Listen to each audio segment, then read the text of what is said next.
Welcome in study times.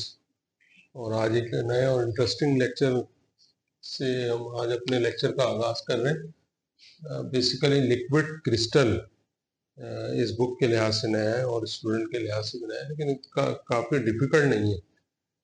Actually state of matter से सभी student वाकिफ़ हैं और हमेशा से हम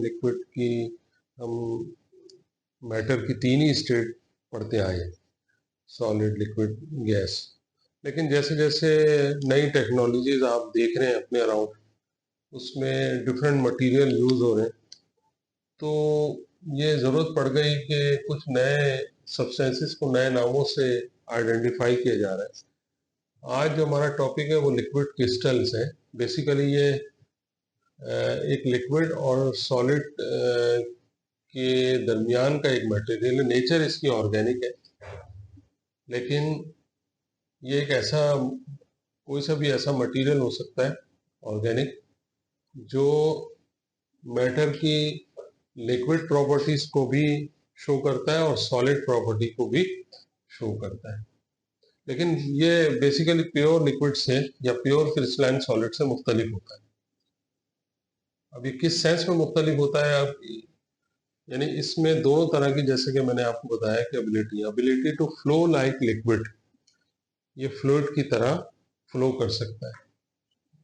और लेकिन इसका जो मॉलिक्यूलर अरेंजमेंट होता है वो क्रिस्टलाइन सॉलिड की तरह होता है। आपको मालूम है कि लिक्विड में नॉर्मली जो मॉलिक्यूल होते हैं वो रैंडम डायरेक्शन में अरेंज होते हैं, इनकी कोई डायरेक्शन नहीं होती। लेकिन अगर इन्हीं मॉलिक्यूल्स को हम अरेंज कर लें तो ये सॉलिड की नेचर बन जाती है। लिहाजा लिक्विड क्रिस्टल में मॉलिक्यूल अरेंज होते हैं और ये फ्लो कर सकते हैं। जहन में ये बात रहे, फ्लो लिक्विड भी कर सकता है, फ्लो सॉलिड भी कर सकता है, लेकिन सॉलिड सिर्फ मेल्ट होने की सूरत में ही फ्लो कर सकता है। यहाँ जब मॉलिक्यूल अरेंज हो गए उसके बावजूद भी ये फ्लो जब करते हैं तो अपने आप को अरेंज पोजीशन में ही रखते हैं।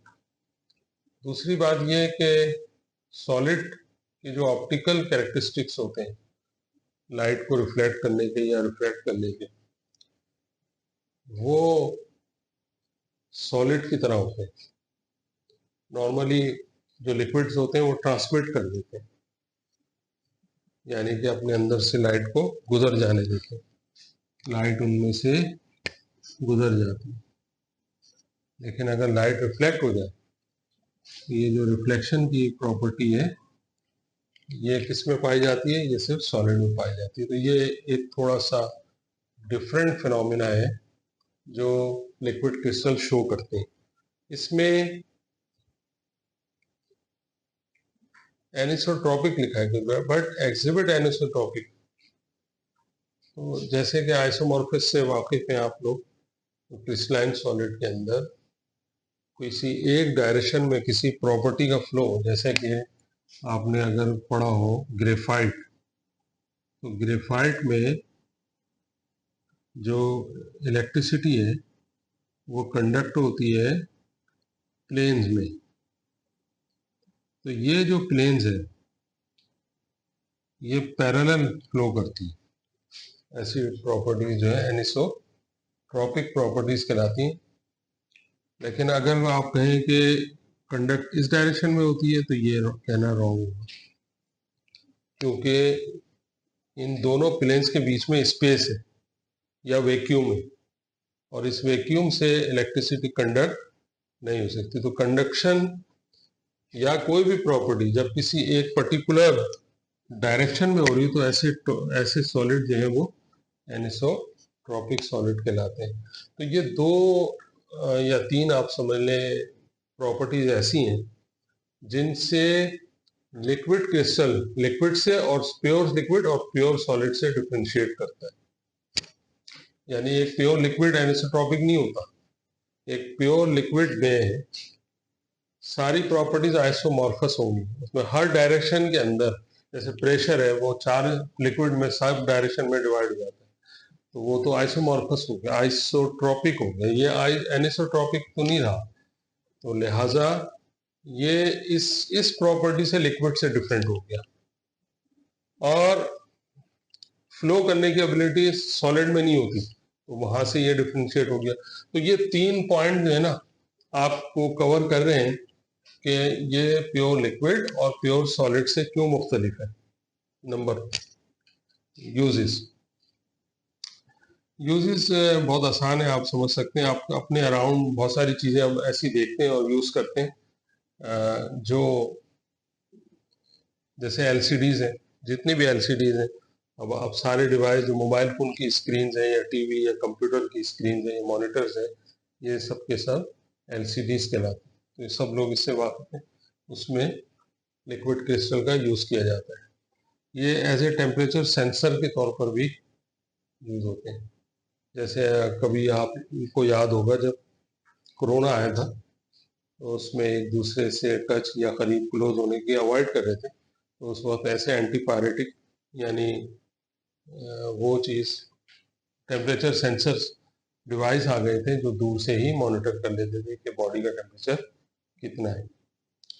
वो to detect fully faulty connection micro electronic circuit board, chip board जो होते हैं जो कंप्यूटर में यूज होते हैं, उनके फॉल्टी सिग्नल्स को डिटेक्ट करने के लिए ऐसे डिटेक्टर बनाए जाते हैं जिसमें एलसीडी स्क्रीन का यूज किया जाता है, लिक्विड क्रिस्टल का यूज किया जाता है। अच्छा, मेडिकल साइंस में वेन्स या आर्टरीज को के ब्लॉकेज को डिटेक्ट करने के लिए भी लिक्विड क्रिस्टल का इस्तेमाल किया जाता है। फिर उसके बाद liquid are use in chromatography technique.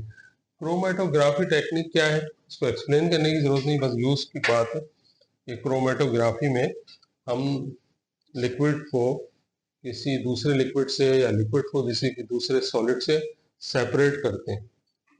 तो दो कंपोनेंट का जो एक सॉल्वेंट होता है और एक दूसरा सल्यूट होता है, तो सॉल्वेंट और सल्यूट को सेपरेट करने की जो टेक्निक्स होती हैं वो क्या कहा जाता है, क्रोमेटोग्राफी, और लिक्विड क्रिस्टल्स को उनमें यूज किया जा रहा है separation. Liquid crystals are also use in hydraulic machines because of high viscosity. जैसे कि मैंने बताया आपको, क्योंकि लिक्विड क्रिस्टल सॉलिड से क्लोज होते हैं, इनकी डेंसिटी बहुत ज़्यादा होती है और इनकी विस्कोसिटीज भी बहुत हाई होती हैं। फ्लो तो कर सकते हैं लेकिन हाई विस्कोसिटी के साथ रेजिस्टेंस बहुत ज़्यादा होती है।